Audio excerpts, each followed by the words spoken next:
Shitcase Cinema. On the Shitcase Cinema. Oh, it's the Shitcase Cinema. You need some body work? You talking to me? The Eliminators. So this masterpiece starts with some goon in a plane shouting out Mayday like it's going out of fashion. Just check this out. Mayday! Mayday! Mayday! Mayday! Now this film has a lot of random moments, so here's number one. And then we see shots of Roman soldiers running around like headless chickens. What's that all about? Suddenly it cuts to an android getting out of a machine and the evil boss says that he has no further use for him. Yes, I have no further use for the mandroid. Remove its memory. Now this friendly scientist here wants to help the android, sorry, mandroid, and so gives him his mobile unit to escape, which turns him into a tank. How cool is that? So he shoots his way out, but the old scientist somehow got shot and he dies. So this mandroid is called John, and he rolls on out of town, but not before being shot a few times by this fat guy and his super sniper rifle. So John snaps his legs back on and walks into the jungle. Next we see some woman playing around with a toy robot called Spot that flies around, and suddenly John walks in dressed in a hat and coat. Now it turns out he's there to see a Colonel Hunter, and surprise surprise, he's found her. She doesn't really look like a colonel to me though, so let's just call her a general for no reason whatsoever. So this general repairs John, and then he has these weird flashbacks of seeing himself shooting Roman soldiers, which is really weird to say the least. Yeah, look, it keeps showing the same shots over and over again, probably because they didn't film enough stock footage of Roman soldiers. So they get into a car and go on the hunt for the evil bad guy from the start who wanted John dead, and they take Spot with them. Here's random moment number two. It's too shiny to be sneaking around the woods with us. It's too shiny to be sneaking around, but it's okay for you to walk around as a fucking robot, sorry, mandroid with a hat on for a disguise. You tosser. So the general walks into a bar here and states that she wants the toughest guy in the place. Now instead of somebody volunteering, which is what normally happens in a situation like this, we get random moment number three. A bar fight. So there's this ugly she-man kicking everyone's ass, and if you're sat there thinking, oh please God don't let her be the guide, then your prayers are answered when this guy glasses her in the head. Good work, my friend. Now they finally get chased by a load of goons from the bar fight, and the new guide blows them all up. So She-Man comes back from the dead and threatens to shoot them all, so Mandroid shoots a torpedo at them. Yeah, I forgot to mention that he's got more accessories than a Swiss Army knife, and it blows them up again. Next up, it's a fat guy's turn to appear, and he asks the bad guys where the heroes have gone to because now he wants to chase them. Meanwhile, John the Mandroid and the woman general sack their guide for no apparent reason, and he gets a little bit pissed off. Now the fat guy catches up to him in his boat, and he tries to find out the location of John the Mandroid from him, but he sprays them with a fire extinguisher, and after they chase him, they crash into some rocks and their boat blows up. Why does everything blow up in this film? So while this goes on, the general sends a stupid little children's toy to go find the Mandroid's plane that he crashed in the very beginning. Now lucky for them, it's just around the corner and it's still there for all to see. Now John doesn't really care about the wreck or finding out about his past life, but the general seems really eager for some unknown reason. And in random point number 4, she swims into the plane and John's wonderful acting is given a chance to shine here with warnings about it being too dangerous. It's too dangerous. And then when she swims into the wreckage and it starts to sink, John shoots out a rope to stop the plane sinking, and look at his efforts. A dead corpse with rigor mortis could move more than he is. I'll try and pull you up. And why doesn't she have the brains, like a general should have, to swim out the same way that she swam in? There's nothing stopping her. Christ, this is retarded. In the next random point, the guide just then pops up from nowhere and agrees to save the general from the plane by hacking a small tree branch that is resting against a hole in the plane. But even if that was what was stopping the general from swimming out, she didn't know it was there, so it makes no sense. Maybe she actually wanted to die and he just cheated her out of her suicide attempt. Whatever. I love how the little plastic flying robot always just somehow sits perched on John's shoulder, and he always just sits there drooling, looking miserable or depressed.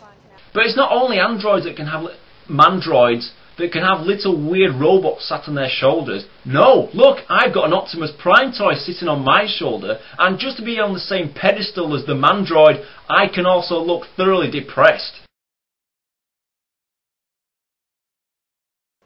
I also love how it talks in weird computer noises, a bit like the R2-D2 character, but the General just happens to understand exactly what it's saying all of the time.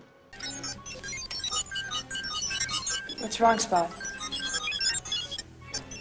Slow down. Oh, did John just smile there? I think he did, and oh no, look, he's back to looking bored. Miserable sack. Oh my god! Did you see that? Casually just trying to end his own life by falling overboard into the water. Now, being a robot, I expect that both him and Spot are now non-functional. John! Oh my god! Oh my god! So after a quick dive into the water, they can't find him and carry on without him, which probably means he's dead. Now, Fatso naturally survived the explosion earlier on and goes along to see this goon from the beginning. So I guess that he happens to work for him, and he tells his stupid boss about some guy who can shoot torpedoes. Even though he wasn't on screen when this happened, but maybe that's just nitpicking. And the boss guy just suddenly knows that it's John the Mandroid. The Mandroid? Yeah, it must be him. And how would you know, you fat bastard? So the evil boss uses his very own Swiss Army knife type arm to electrocute the Fatso. And then he does it again. And then again. Boring. Now John is walking along because, yeah, he survived from drowning in the water. And he comes across a Chinese guy who claims that he's been following John to find out who he is. You've been following me. Why? To learn who you are. Okay, fair enough. Now it turns out he's this scientist's son, so when John tells him his dad was the only friend he ever had and he was killed, they team up. Now meanwhile, the guide and the general are captured by a bunch of weirdo cavemen who like to smack them on the ass for no reason as a greeting. I wish I had a camera. Camera? So you're being held captive by a bunch of sad, pathetic looking and most likely randy cavemen, and all you can say is, you want your camera. Brilliant. So they make a break to escape, and in storms a Chinese guy who naturally just happens to be a ninja along with John and Spot. I still think it'd be better if it was Optimus Prime coming in and not that stupid little plastic toy robot, but hey, there you go. But it's still a great combo nonetheless. An Mandroid, a flying robot that turns into a darting light show, a general who has no apparent credentials to prove that she's this high-ranking officer, a goon guide, and now a ninja. It couldn't be any more random if they tried. Unless you threw in a pint-sized dwarf and a wanker who goes around shouting Susan all day, but that doesn't happen, so don't worry. We're looking for her! Susan! Anyway, they escape on a raft that is conveniently on the shore waiting for them, but oh no, the cavemen are chasing them! So John has a great idea. Yes! His shoes have mini propellers in them which makes them travel about 2 miles an hour, but they malfunction a second or two later and then they crash at high speed. Bogus. So the team are walking along and find the Mandroid's tank accessory that he says he hid earlier on. I can't remember him hiding it. I recall him putting his legs back on and walking away, but oh well. Then in a flash, Fatso and his goons attack on their motorbikes, and so Mandroid begins to drive around shooting his pathetic little laser beams until this shit happens to him. Oh dear. So you think he'd be stuck now without some assistance, but no, he suddenly has his legs snapped back on and is running around willy-nilly. So they defeat Fatso and he runs away. I've just realised, it's the fat security guy from Demonic Toys, and yes, that same guy from Terminator 2 as a lot of people pointed out to me. So then there's a scene where John is sad and he says he doesn't want to live as a machine who has no past and no future, blah blah blah. Whoa, why is she kissing him? Is she mental? So John turns away and looks depressed again. Suddenly Spot returns from somewhere and goes completely apeshit and shooting at everyone until the Supreme Ninja chops him up. Then a spirit floats out of him and it's the evil bad guy. Consider this a warning. Turn back now, or die. Ooh, really scary stuff. How the fuck would a spirit get into a toy robot anyway? It's stupid, but at the same time, it kind of makes this film very cool. So the Eliminators, I guess this sad sack bunch of goons are the Eliminators, break into the bad guy's base. Oh, why is she kissing him now? You slut. So they get stuck straight away. What is it? It's a fan. Jesus Christ. Does he try and be stupid or what? So there's no possible way through unless you're a supreme ninja that can jump through it Matrix style. They then stumble across a room full of ancient Roman crap and inform us that the evil bad guy's invented time travel and wants to go back to rule Rome. What? Has that got something to do with seeing John in his plane crashing at the beginning and visions of Roman soldiers? Confused? Yeah, you should be.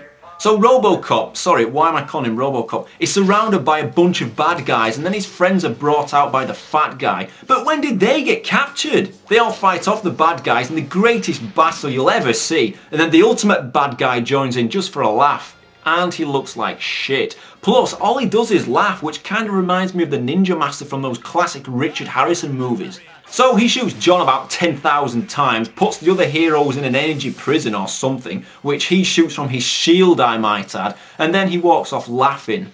John uses his last ounce of strength to free his friends at the expense of his own life, but at least he can lay there perpetually looking depressed now. Then the bad guy gets into his time machine and goes to the Roman era and he succeeds. What a crap ending! Well, it's not quite the ending. The guy punches a keyboard in frustration and anger and suddenly the bad guy is sent to 4 million BC.